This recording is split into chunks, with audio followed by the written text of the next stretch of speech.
Hello, friends, family, and intimate reading associates. Let's talk about 5-star books.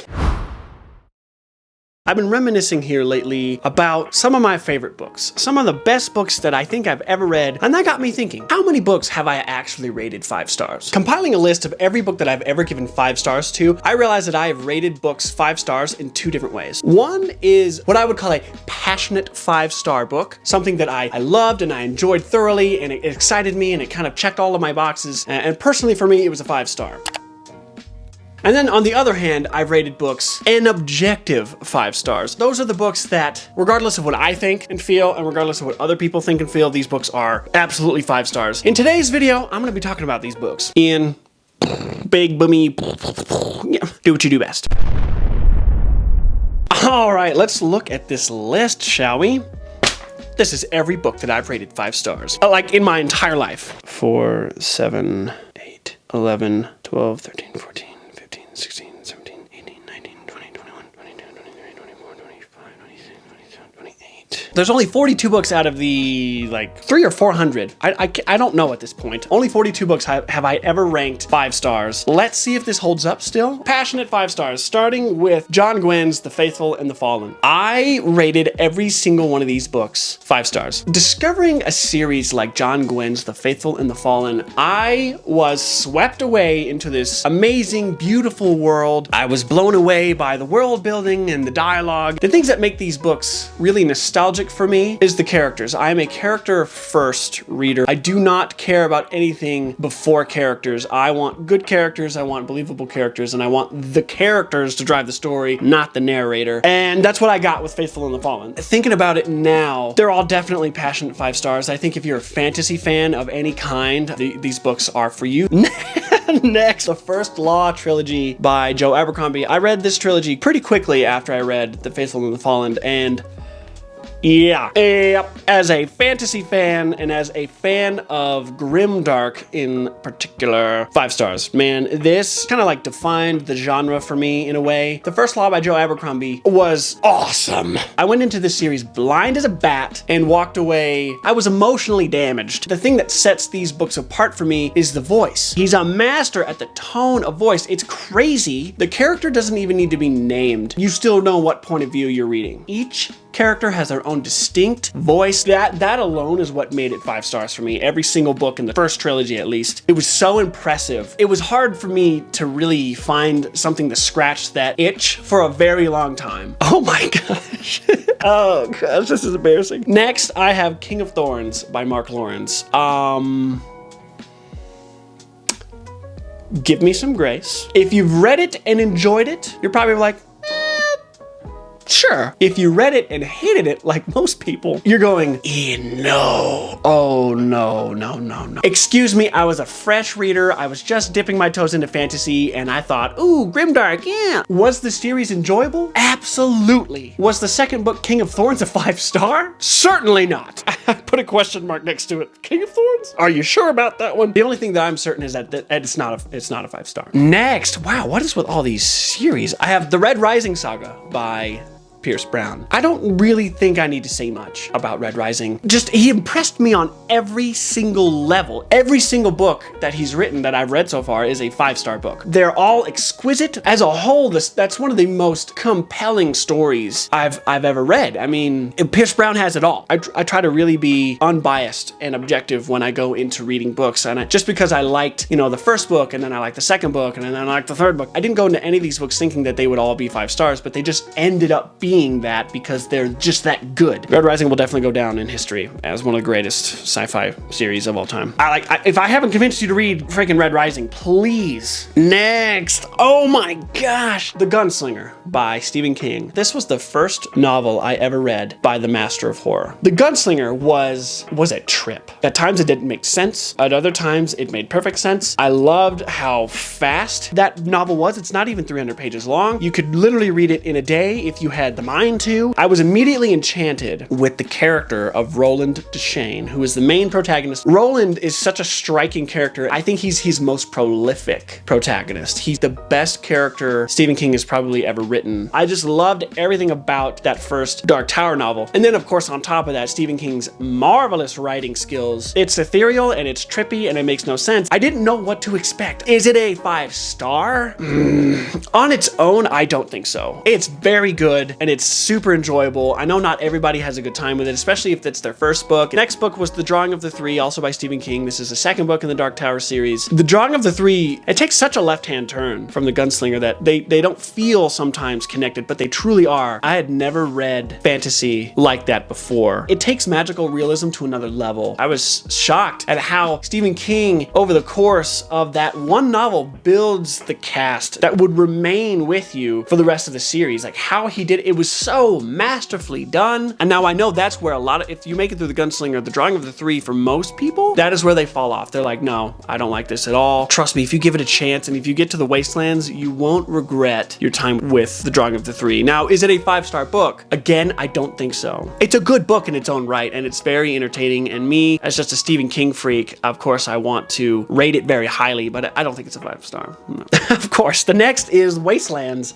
the third Dark Tower novel. The Wastelands was so good. I mean, again, when I thought that Stephen King couldn't top what he was starting to do in The Drawing of the Three, he topped it in The Wastelands. Because by then the cast is there, the mission or the quest is happening, and it all comes together in such a fantastic way. The Wastelands ends on one of the craziest cliffhangers. I can't imagine being somebody in 1994 reading The Wastelands and having to wait 3 or 4 more years for the 4th book to come out. I would be so mad because it's like, what the heck happens? It was so well done. Is it a 5-star? Honestly, I think it is. I really do agree with that rating still to this day. Everything that you think you know about fantasy going into this series is going to be completely obliterated because Stephen King will subvert every single idea and expectation that you have. Next was Song of Susanna. That is the 6th book in the Dark Tower series. Song of Susanna is not a 5-star book, especially on its own. No. Oh, wow. Next is The Housemaid by Frida McFadden. I think it was my first all-around thriller. Yes, I think oh gosh. Battery's about to die, I'll be right back. Are we good? Does this look good? I don't know if it's the same. I don't care if it's the same. Where were we? The Housemaid by Frida McFadden. It was one of the first thrillers that I'd ever read. I was really impressed with the plot twists. I think looking back on it now, no. I don't think The Housemaid would be a 5-star. I really enjoyed that book and I would recommend it to anybody because Frida McFadden does it very well, but I just don't think. Oh gosh. Red Country by Joe Abercrombie. No. Of the entirety of the First Law universe that he's written, there's 9 books, and in the middle you have these 3 standalone books that are connected in a way, but they connect more broadly to the whole of the story of the First Law. I was very much a dude bro over that book. No, I don't think that's a 5-star. It's so entertaining, and I'm excited to reread the First Law. For what it is, it's really fun, but Order of the Phoenix by J.K. Rowling. Book 5 in the Harry Potter series. Oh man, Harry Potter is very tricky because I love that series, and it's of course it's foundational to my childhood. Order of the Phoenix. I actually have Order of the Phoenix, Half-Blood Prince, and Deathly Hallows in sequence. Passionate 5 stars? I think so. There's something so special about that series. Sometimes because of how popular and how big it is, people tend to trash on it. I think that's unfair. I love those last 3 books intimately in regards to the whole of the series. I just really think like the perfect, dude. Oh my gosh, they're so good. All right, next was Pet Sematary by Stephen King. Me and this book go way back. At least me and this story go way back. I've had this fascination with this story for so long, and when I finally picked it up in the fall of 2023, Pet Sematary was one of those books that was right place, right time. It's so impressive that he pulled the story off like that under 350 pages. That book is dark. It's still one of the darkest books I think I've ever read. Never have I seen the topic of grief tackled in such a way. Masterfully done. I mean, I could gush. This whole video could be me gushing about Pet Sematary. Next is Dark Matter by Blake Crouch. Yes. Yes, that is a 5-star book. Sci-fi meets thriller in such a way. Blake Crouch changed my perception of what was possible for thrillers. And now that's all I want from thrillers. I want Blake Crouch. Next book on the Passion 5 stars. Hugh McKee by Stephen King. That book still to this day lives rent-free in my head. Beautiful literary fiction with a hint and twist of thriller, sprinkled ever so beautifully with horror. It is one of the best examples of Stephen King's ability to weave a story between genres. Most of the time, you don't even remember that it truly at its core is a horror novel. And then when the scary stuff happens, you're like, I forgot about the ghosts. The Lies of Loch Lamora by Scott Lynch. I was very impressed with this book. It's very interesting to see this book talked about in my comment section. Either people absolutely loved it or they hate it because they don't get the point. And that's fair. Both sides are fair. I mean, reading is a subjective thing. And so if you didn't like a book, it's okay if you didn't like a book. I mean, it checks all my boxes, especially for like a grimdark. I really love the characters because it's character first. I love the prose. God, man. Holy crap. Scott Lynch can write a sentence. I hadn't read grimdark in a very long time, and I think The Lies of Loch Lamora was a refresher. It was very refreshing to read after such a hiatus from that genre. Is it a 5-star? I don't know. I think looking back on it, no. It's definitely a book that every fantasy fan needs to read. I mean, it has everything, dude. It's so good, and the sequel books are just as good. Billy Summers by Stephen King. Oh man, this book. What a roller coaster of emotion. It's crime fiction.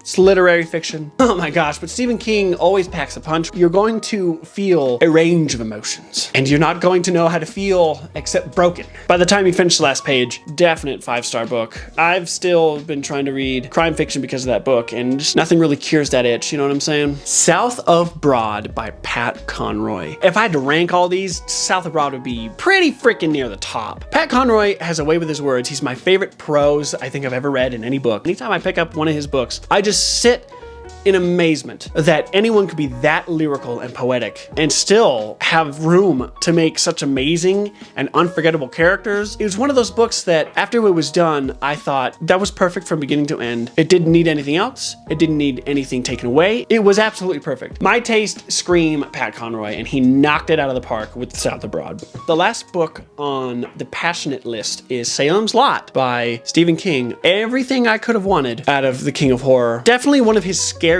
books he's ever written. Salem's Lot is unmatched in terms of atmosphere. It's just so creepy. How can you take such a beautiful setting and make it so terrifying? In terms of horror novels, it definitely has to go on a list of all-time greatest. It's so freaking scary. I think, without further ado, let's get into the objective 5 stars. Before I get into this, again, these are books that I consider perfect no matter what. No matter what I think, no matter what any of you freaking think. So the first of these books is Watership Down by Richard Adams. It's been 11 years since I read that book. I still think about it. That book is a stunning masterpiece of classic fantasy fiction. And I would classify it as fantasy because, well, none of the characters in the story at all are human beings. Not only did he write one of the most whimsical books, he also weaved in some very important social commentary and critiques.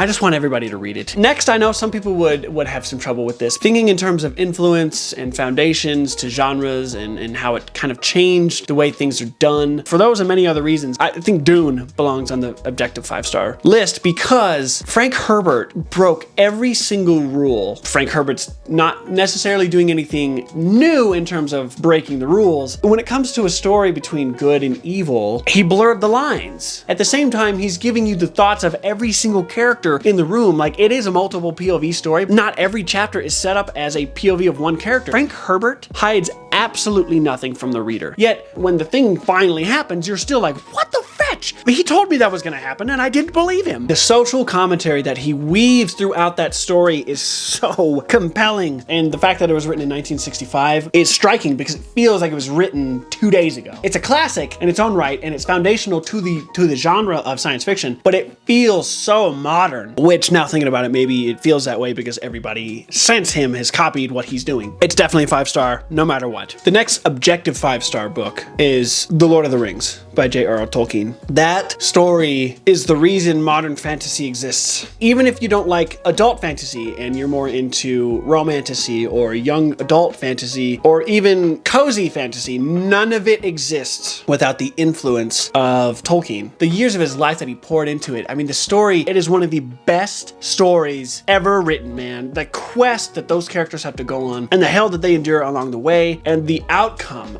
Oh my gosh. There's so much that this story and book has done in culture and in literature and in storytelling. It's like Dune, that it just did something different and it changed the foundation of what the genre was. And moving forward, now everything looks back at Lord of the Rings. And it's just a flawless, sprawling, incredible book. It's a 5-star. Next is Lonesome Dove by Larry McMurtry. Historical fiction. It's critically acclaimed as being the greatest Western novel ever written. In the genre of Westerns, yes, I really don't see what else could compare to it. But it's more than that. It's definitely historical fiction and literary fiction seamlessly combined into one epic story of adventure and love and survival. Gosh, I could gush all day about this book. The characters, the story, because it's a story that's enjoyed by so many different kinds of readers. I mean, you look on BookTube alone, people who are mainly fantasy channels love Lonesome Dove. People who are mainly science fiction channels love Lonesome Dove. People who are literary fiction, romance channels, some of these devoted genre channels love Lonesome Dove. Internationally, this book is so beloved. It speaks for itself. That's probably the first book that I would put in the pantheon of 6-star reads. Now, I know I'm gonna catch some flack for this next one. Stephen King's The Stand. I mean, come on, I'm wearing the shirt. You knew it was coming. The Stand by Stephen King. I read this book when I really first started becoming a Stephen King fanatic. It is one of Stephen King's best books. Honestly, I think it's Stephen King's best standalone novel he's ever written. I don't think anyone is really ready for how epic this story is. I know there's a lot of fantasy people that'll go, okay, come on. It's The Stand we're talking about. It's not epic fantasy. You're right, it's not epic fantasy, it's better. This is a virus hits the world and kills 99.9% of the population, and those that are left have to survive and rebuild civilization, and it comes down to the battle of good and evil. And again, it's one of those books that transcends genre types. You know, anybody from any genre taste and walk of life will love this book. It's just that good. Next is The Prince of Tides by Pat Conroy. This book single-handedly started my love for literary fiction. I had yet to read anything like it before. It is a tragic family drama. The things that these people go through, specifically the children, it's a book that rocks your world, and I think objectively it belongs in this 5-star. Honestly, it's a 6-star book. It's my second 6-star book. It's one of those deep looks into humanity and deep looks into parents and how they can succeed and how they can fail, and children and how they can be nurtured and how they can be molded. It's a story that really explores neglect and abuse and trauma and violence in such a visceral way that it feels so real at times. Sometimes it feels like you're reading the biography of a family instead of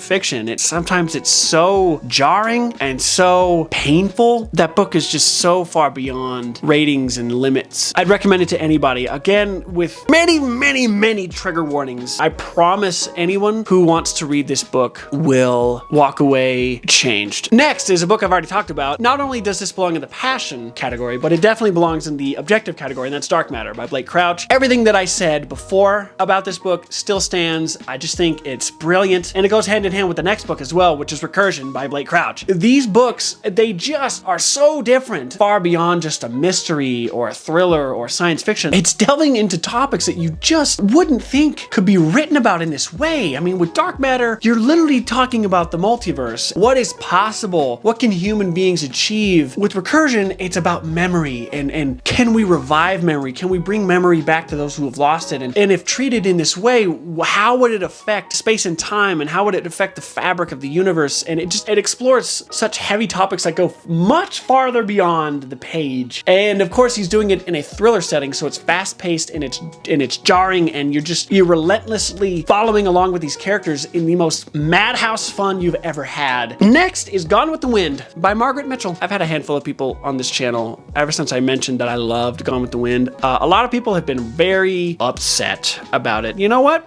I don't care what you think. I don't care what you feel. This book is objectively a 5-star book. You will not find another love story like this, period. The only love story that this book probably comes close to is Romeo and Juliet. Other than that, there is no other romance story that can come close to what Margaret Mitchell achieved in Gone with the Wind. The relationship between Scarlett O'Hara and Rhett freaking Butler is so impressively done, over 1,000 pages. But on top of that, it's also historical fiction because it's right in the middle of the Civil War in the United States in the early 1860s. You get a glimpse into what it was like to be there and what was going on, specifically in the South, just what the warfare did to the people, what it did to the place, what it did to the country. And then you get the Reconstructionist period. What were the tensions like, and how did people rebuild, and how did people regain their livelihood? And it's such a great look into that time. It is a marvelous masterpiece of historical fiction and romance, and for that reason it's a 5-star book. Next is 11/22/63 by Stephen King. Gosh. The story about Jake Epping going back in time to stop the assassination of JFK. Yes, it's time travel historical fiction, and it's freaking perfect. My third 6-star, I think it smashes every single preconceived notion that people have about Stephen King. They think he's just a horror writer. They think he just writes creepy crawly stuff, and sure, he does that, and he's the best at doing that. But when he decides to put his hand at something else, it usually always ends up becoming something so special, and this book is something so special. It just really will open your mind to the ability that man has to tell a story. These characters are some of the best characters Stephen King's ever written. They're some of my favorite characters, period, in any book. And the story itself, the race against time and the laws of time travel, and the way Stephen King builds his own version of time travel and the consequences of it and the ramifications that it can have. Again, he does things his way, and he does it well. This book is perfect from beginning to end. Anyone who puts their hands to this book will walk away understanding why it's more than 5 stars, why it's one of those books that regardless is just exquisite. Next is The Secret History by Donna Tartt. I had a lot of ups and downs with this book. There was so much to it that infuriated me. I wanted to chuck it across the room, but I'm glad I got to the end, because it's one of those books that you need to get to the end to be able to say anything about it. This book, by the end, I got it. I got the point. It's one of those books that defined a genre. It was the first of its kind. It created the genre of dark academia. It was the first to ever do what it did. And even though those characters are so unlikable and the narrator is so perfectly unreliable, yet the way she tells the story, the prose, the writing, the atmosphere, like it's one of those books, again, you feel. And for what it did for literature as a whole and in creating something new, I think that's why it belongs in the objective 5-star category. Next is The Count of Monte Cristo by Alexander Dumas. Do I need to say anything about it? It is yet again another 6-star read. What to say? The most classic story of revenge ever told. You just experience what it feels like to be so consumed with revenge and wanting to exact that vengeance on the people that wrong you. The crazy part about this book is that it's so calculated. You're just so aghast at the lengths that our main character is willing to go. At the same time, it's one of the best looks into forgiveness, one of the greatest messages of forgiveness I think I've ever read. And then finally, the last book on my objective 5-star list that I've read is The Brothers Karamazov by Fyodor Dostoevsky. Just one of those novels that changes your life. At the core of the story, it's a murder mystery within a family. But this book is more than just a whodunit. It's one of the deepest philosophical reads I've ever read. I mean, it explores topics like the existence of God and the nature of good and evil and the nature of humanity in relation to sin and the relation of humanity in relation to forgiveness and repentance and changing. And it's a look into morality and to ethics and to what is right and wrong and what is good and bad and what is up and down. And there's so much to this book. I mean, it's more than a 5-star book. It's my 5th and final 6-star read. It's a sprawling tale of a family torn asunder. Some of the things discussed between characters is so profound that I found myself going back to reread sections over and over again, sometimes for days, because of how deep they were. And it's not that they were so deep I couldn't understand it. It was just so profound that I wanted to experience it over and over and over again. That is all the books that I've ever given 5 stars to. Folks, I need you in the comments. What are some of the books that you've given 5 stars to? I want to know your 6-star reads. I want to know your 7-star reads. I want to know those books that have changed your life. I want to know the books that you would recommend to YouTube, to this platform, to the world. What are your 5-star reads? Drop a list down in the comments. I love you all for being here. Thank you so much, and I will see you in the next one.